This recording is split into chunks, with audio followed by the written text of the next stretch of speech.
Assalamualaikum warahmatullahi wabarakatuh. Perkenalkan, nama saya Fatihah Azha, berasal dari UPBJJ Universitas Terbuka Pontianak, Salut Sigap Sambas.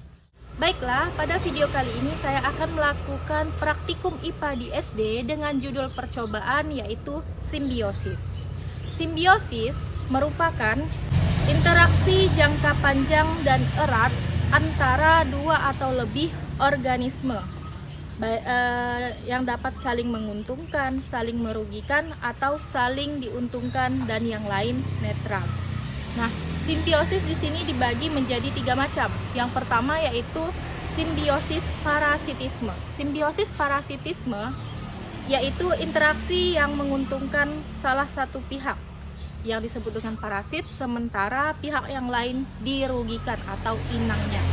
Yang kedua, simbiosis komensalisme. Simbiosis komensalisme yaitu interaksi yang menguntungkan salah satu pihak, sementara pihak yang lain tidak diuntungkan dan juga tidak dirugikan. Yang ketiga itu ada simbiosis mutualisme. Simbiosis mutualisme ialah interaksi yang saling menguntungkan bagi kedua belah pihak. Video kali ini saya akan memberikan beberapa contoh simbiosis yang ada di lingkungan sekitar kita. Silahkan disimak videonya. Yang pertama itu ada simbiosis parasitisme. Sudah kita ketahui bahwa simbiosis parasitisme yaitu hubungan antara dua jenis makhluk hidup, di mana yang satu beruntung dan yang satu dirugikan. Salah satu contoh simbiosis parasitisme dapat kita temui di pohon mangga dan benalu. Pohon mangga dan benalu merupakan salah satu contoh simbiosis parasitisme. Benalu sesungguhnya memiliki klorofil dan dapat melakukan proses fotosintesis secara mandiri. Namun, ia mengambil alih air dan unsur hara yang berasal dari pohon mangga. Hal ini mengingat benalu tak punya akses akar yang menuju ke tanah. Tumbuhan inang seperti pohon mangga itu dirugikan sebab separuh dari hasil penyerapan akar digunakan untuk perkembangbiakan tanaman benalu. Jadi, pihak yang dirugikan ini pohon mangga, adapun jenis kerugian dari pohon mangga ini adalah produksi makanan berkurang dan pohon mangga tidak bisa berbuah.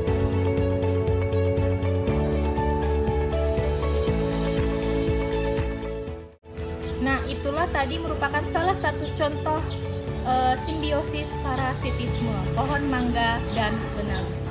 Oke, kita lanjut contoh simbiosis parasitisme yang kedua itu adalah manusia dan nyamuk. Dapat kalian perhatikan di sini ada salah satu contoh hubungan parasitisme antara manusia dan nyamuk. Silahkan diperhatikan videonya. Nah, ini merupakan salah satu contoh kedua dari jenis hubungan parasitisme, yaitu hubungan antara manusia dan nyamuk. Adapun pihak yang dirugikan yaitu manusia. Mengapa demikian? Karena darah manusia diisap nyamuk dan dapat juga menyebabkan penularan penyakit. Sedangkan pihak yang diuntungkan yaitu nyamuk, karena nyamuk dapat memperoleh makanan dari mengisap darah manusia. Baik, selanjutnya yaitu contoh yang ketiga pada simbiosis parasitisme ada keong dan tanaman padi. Hubungan antara keong mas dan tanaman padi secara umum adalah simbiosis parasitisme, di mana keong mas ini menjadi hama yang dapat merugikan tanaman padi. Kerugian utama adalah kerusakan tanaman padi akibat keong mas yang memakan daun dan batang tanaman padi, terutama pada awal pertumbuhan sehingga menyebabkan potensi gagal panen. Sedangkan keong mas mendapat keuntungan yaitu dapat makan dan berkembang biak.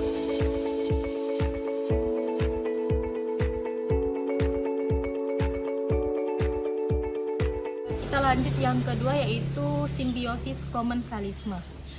Simbiosis komensalisme adalah cara hidup bersama antara dua makhluk hidup yang berlainan spesies. Jadi salah satu makhluk hidup memperoleh keuntungan dan makhluk hidup yang lain tidak dirugikan. Salah satu contoh jenis hubungan simbiosis komensalisme yaitu tanaman sirih dengan inangnya. Tanaman sirih menempel pada inangnya, namun tidak menyerap makanan dari inangnya. Karena tumbuhan sirih ini membuat makanan sendiri, sehingga tidak merugikan tanaman inangnya.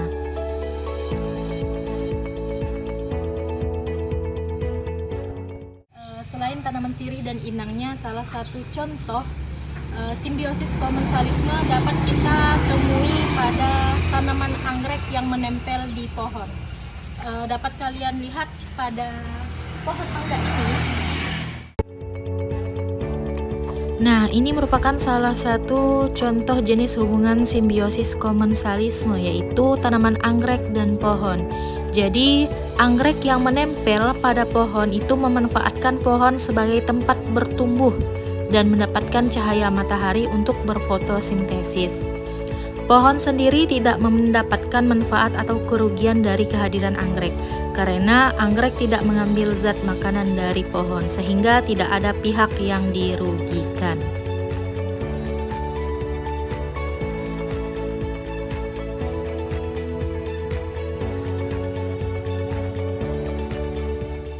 Baik, selanjutnya kita lanjut ke simbiosis mutualisme.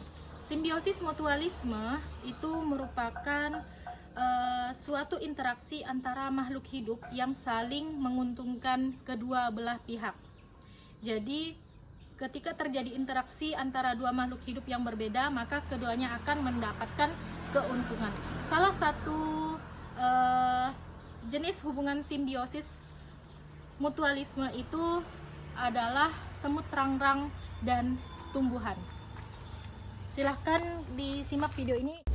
Semut rangrang dan tumbuhan itu merupakan salah satu contoh simbiosis mutualisme. Keuntungan bagi semut rangrang sebagai tempat tinggal, dan semut rangrang menggunakan tumbuhan sebagai tempat membuat sarang dan tempat berlindung. Sementara tumbuhan mendapat perlindungan dari hama, sehingga tanaman terlindungi dari kerusakan. Di dalam simbiosis ini, cara hidup bersama antara dua jenis makhluk hidup yang berbeda, di mana keduanya itu saling menguntungkan.